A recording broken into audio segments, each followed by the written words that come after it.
Alexis McAllister is a Liverpool player. Here's everything you need to know, and here's how the transfer window might shape up for Liverpool as the summer progresses. Hi everybody, I'm Sideline Sato. Welcome back to the Sideline Sato YouTube channel. Today I'm going to look at Alexis McAllister signing for Liverpool and all the transfers that might take place throughout the course of this summer transfer window.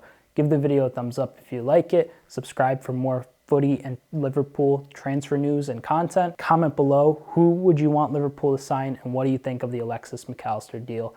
Let's get into it. So Thursday, June 8th, 2023, Alexis McAllister signed for Liverpool for an initial fee of around £35 million. Absolute bargain. Right out the gate, that is a wildly impressive deal for Liverpool to pull off.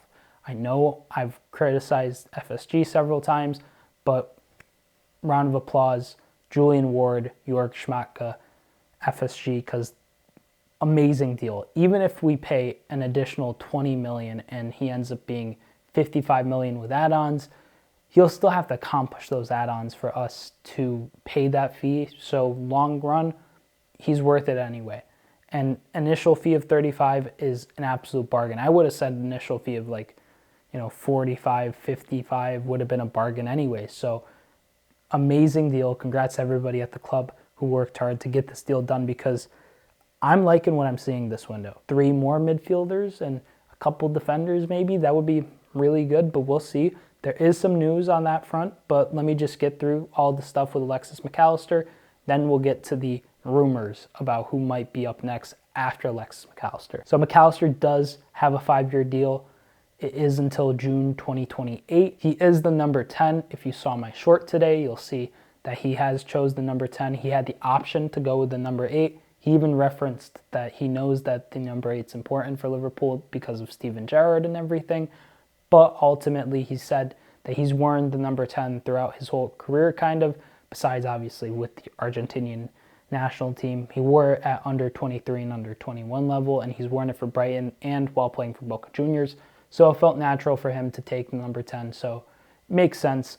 You know, he does strike me as more of a 10 than an 8. So good on him for making that choice. His wages, I haven't seen anything about this, but I would assume 6 figures, probably 120 to 140, 150K a week, I would assume.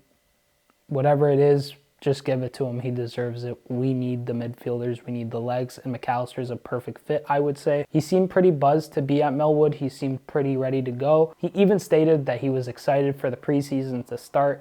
So at the end of the day, I'm just absolutely over the moon with this signing. 35 mil, I think, is an absolute steal. It might be one of the biggest bargains in the transfer window. As a final note, Alexis McAllister was referred to as, quote, the first signing for Liverpool this window. So obviously we know that more moves will happen this summer. We know that stuff's in the works, but I think that there might be a lot more action than we're expecting. Fingers crossed, one can hope, a boy can dream. So moving forward, how does Liverpool's transfer window kind of unfold? I posted a video a couple days ago about this situation at Liverpool and how the summer transfer window will develop, but there is some news on a couple targets that I talked about, specifically Thuram and Kone. So this duo, they're going to, I believe, the under 21 or under 23 World Cup or Euros. It's an international tournament regardless. I want to say it's the Euros, and they're representing France. They're very good friends, and they've been liking a lot of posts with Alexis McAllister signing for Liverpool in it. They've been liking posts with the two of them and interacting with each other on social media.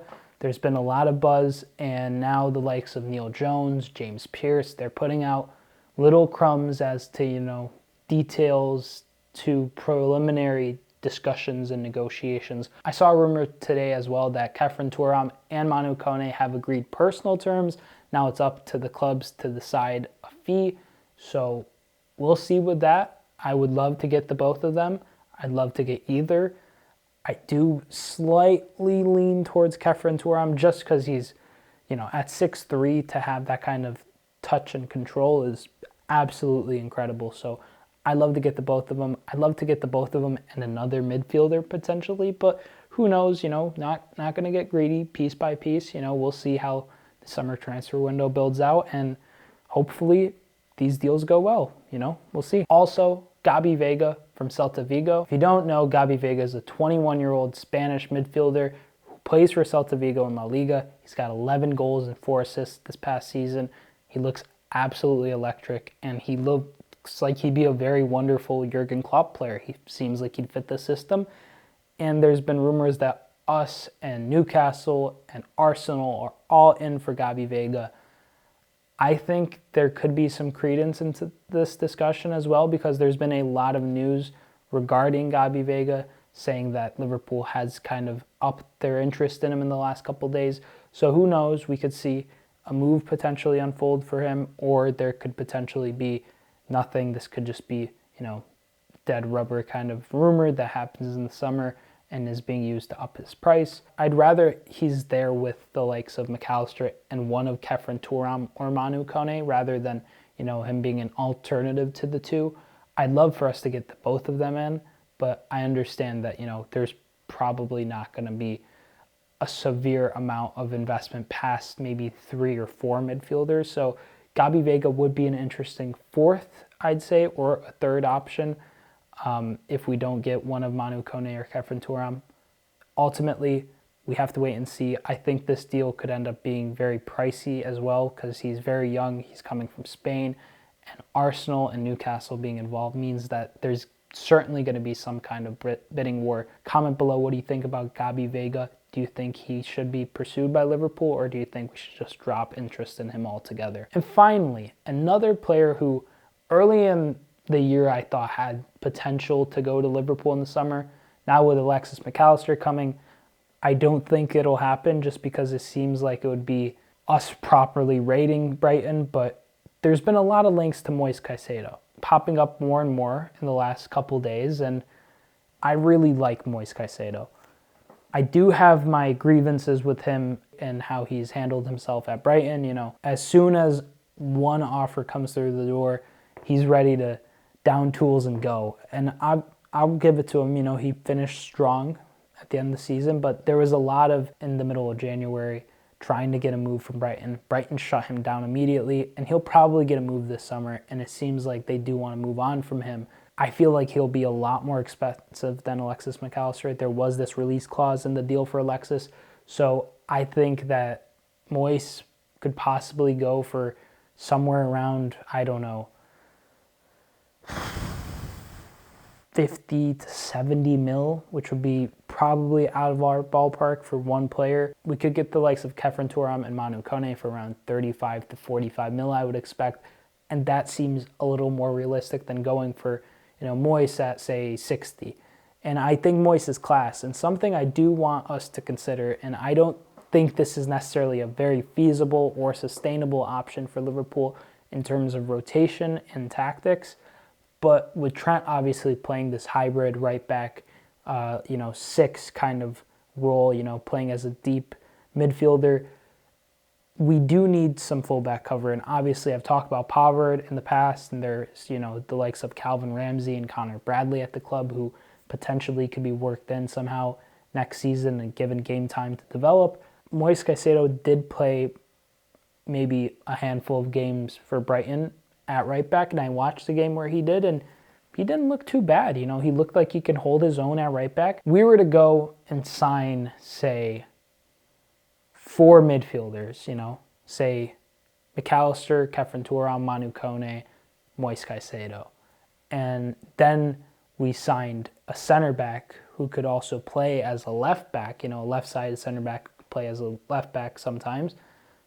I'd be pretty comfortable with our depth, at the fullback positions and also at center back and throughout the midfield. And I think Moise would be a player who could really help us kind of fill the proverbial void that James Milner left, with being the utility player that we need. He could play at right back, he could play as an 8, he could play as a 6, he could play further forward if you really need him to. I think Moise Caicedo would be a brilliant sign. Convinced that if he did come into the squad that we would mold him into a superstar, but we'll have to wait and see. There has been more links to Moise Caicedo. But anyways, comment below, what did you think about McAllister's signing, his unveiling? Who do you think Liverpool should target next? Do you think Thuram and Manu Kone would be a valuable and potentially awesome duo for Liverpool to sign? Or do you think Liverpool should pursue the likes of Gabi Vega and Moise Caicedo? Or should we just go buck wild and sign them all? Anyways, if you like the video, give it a thumbs up. Subscribe for more footy transfer news and Liverpool content. And comment below, what are your thoughts on the video? What are your thoughts on McAllister? And hope you enjoyed the video. Thank you so much for watching. I'm Sideline Sado. Peace.